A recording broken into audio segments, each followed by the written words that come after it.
Hey, comic fans, thank you so much for joining us. Dave here at Ground Zero, talking all things comics and all things comics history in a segment we like to call Interestingly Enough.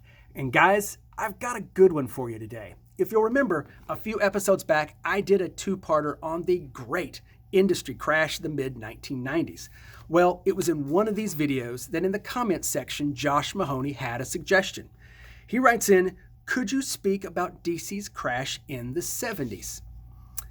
Oh yeah, Josh, we could definitely do that. Now, I assumed at first he had to be specifically referring to the almost mythical DC Comics implosion of the late 70s. But the more I thought about it, the more I thought, really, this story has to start sooner than that, because the 70s were just not a kind decade to DC. And you could argue that they had a lot of crashes in the 70s. So we're actually going to go back to 1971, where we find this guy, Herman Infantino, seen here at one of his famous editorial staff meetings, with optional cosplay.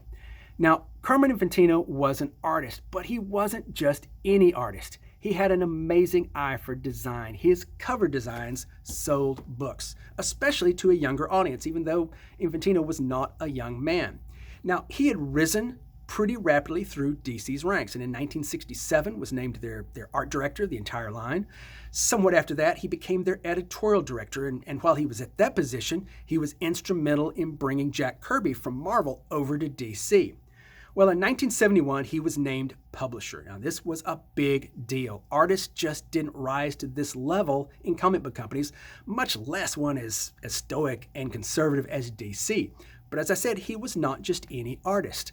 And he had what he felt was a lot of work to do on the DC line. He saw their books as static and kind of moribund at that point. So he wanted to overhaul the visual look of the books and entice a lot of new talent to come work for DC.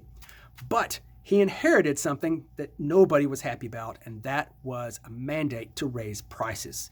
Now, it's hard to talk about the history of comics without talking prices. They are intrinsically intertwined. Going back to the 1940s and the Golden Age, comic books cost a dime. Well, for a dime, you got 64 pages of story and art. Not only that, everything cost a dime back then. Life magazine was a dime. Better Homes and Gardens, 10 cents. Newsweek, 10 cents. My point is, your average comic book was on an equal footing with all the other magazines on the rack. But that slowly began to change. Prices went up. Things started to cost more. And what the other magazines did was raise their prices. But they were determined not to raise the price of comics. They wanted to keep it at 10 cents so that every kid could afford plenty. Well, they had to do something, and so what they did was they started dropping the page count from 64 pages first to 48, and then eventually to 32 pages. Well, in 1962, they couldn't drop it any further than that. So they raised the price finally 2 cents, 2 whopping cents, to 12 cents. And this held for 7 years. Now, during this time, they decreased content further by adding more pages of ads instead of actual story content. Well, 7 years later, it had another price increase, this time 3 cents to 15 cents. This was big news, and they were losing some of their readers. Well, by the time early 1970s roll around, DC and Marvel are using the same printer. It's an Illinois-based printer, and it informs both companies that they're about to raise prices of both paper and printing. They're going up. So what to do? Well, the 32-page format really is the most expensive format per page. It's just you're paying a premium for that smaller package. Well, in 1971, Life magazine, for example, was 50 cents. Most of these other magazines had risen their price to at least 50 cents or more.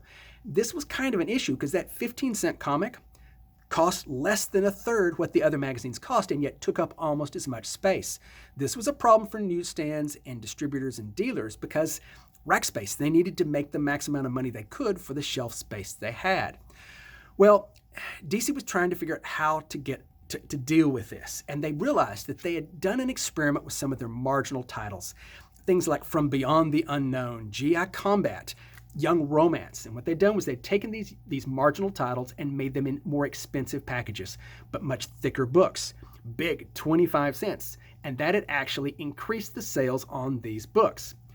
So their idea was, Why not do it for the entire line? Because it made good economic sense. If everything is 25 cents, they can increase all of their books from 32 to 48 pages. This keeps the content price per page the same, 4 cents per page. Because their other choice was to raise it, say, to 20 cents, in which case it would be about 1/6 of a cent a page instead of 1/4 of a cent. Okay, so this was a great idea, but they knew they couldn't quite do this alone, and they had that rabid Pekingese by the name of Marvel that had been nipping at their heels and really flirting with overtaking DC in sales. So they needed a rare show of solidarity to try to revamp the way the industry was working. Now, could they talk to Marvel and work this out? Well, truth is, that actually would be collusion. And of course, these companies would never do anything collusionary. Of course not. And of course, that's most likely exactly what they did. Although this isn't documented, so nobody knows exactly, but the legend is absolutely they went and they had a deal with Martin Goodman to do just exactly that, a handshake deal. Well, when you're talking Martin Goodman, as I've kind of commented on in the past, even with handshakes, it's caveat emptor. Well, so finally, DC comes out with these books. And they increase the content. They increase the pages, and they increase what's in them. Adventure Comics, for example, now added Hawkman, Zatanna, Robot Man. Plus, we get to see Supergirl in her pajamas. So, it was a great package for the money. Things like Action Comics for 25 cents. You get not just Superman, but you get the Atom, you get Aquaman, and you get an extra feature with Clark Kent. A good value for the money. And then in books like Batman, you get what everybody wanted. More Batman. Because more Batman. He's Batman. So these books come out and actually initially do pretty well. The first month that they were released, cover dated of August, they all sold just about the same number of copies that they had been selling before. But since they were a higher price point, they actually were doing really well for DC. So the question is, what was going to happen in the rest of the industry? Well, Harvey Comics, the publishers of Richie Rich and Casper, followed suits, and they were 25 cents. Archie, Goldkey, Charlton, they did not. They kind of wanted to wait and see what was going on. So the question was, what would Marvel do? Well, handshake agreement. So sure enough, 2 months later, Marvel Comics went from 15 cents to 25. So we get Avengers number 93 at 25, and we get Fantastic Four number 116 at 25 cents. Also, larger page count, more story content, everything. So everything's going to be okay, right? We're talking Martin Goodman, and Martin Goodman had a plan, a devious, sinister plan that was so typically Martin Goodman, because how long did this price increase last?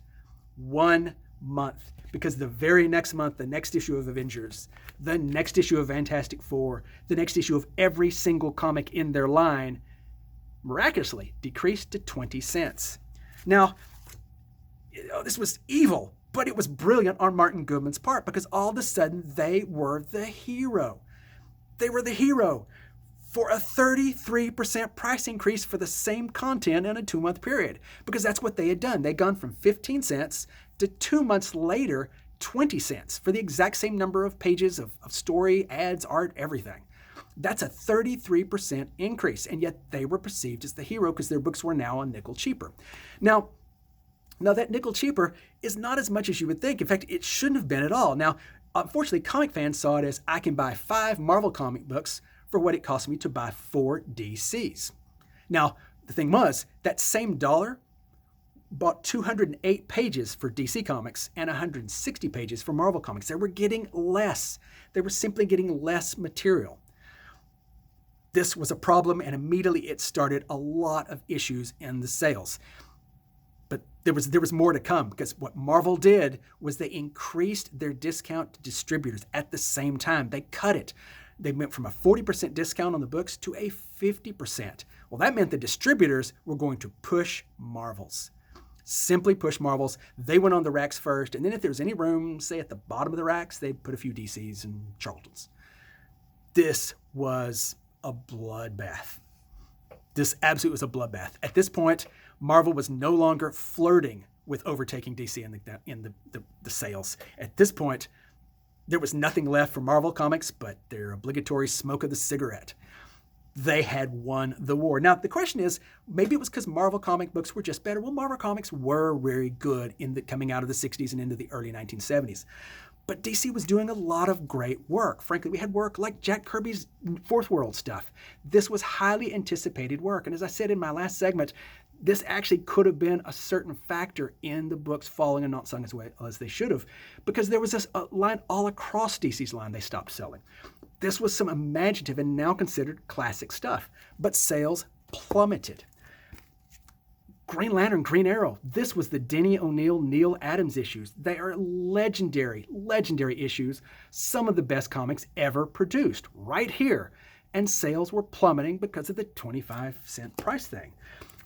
Batman, Denny O'Neil was just doing amazing work in Batman, introducing Ra's al Ghul, Talia, the League of Assassins, so much stuff. It was in one of these 25-cent issues that he reintroduced Two-Face. They were fantastic stuff. Neil Adams did art for a lot of these books, obviously the Green Lanterns and also Batman. And as a side note, this Batman, this was one of the few issues I had as a kid.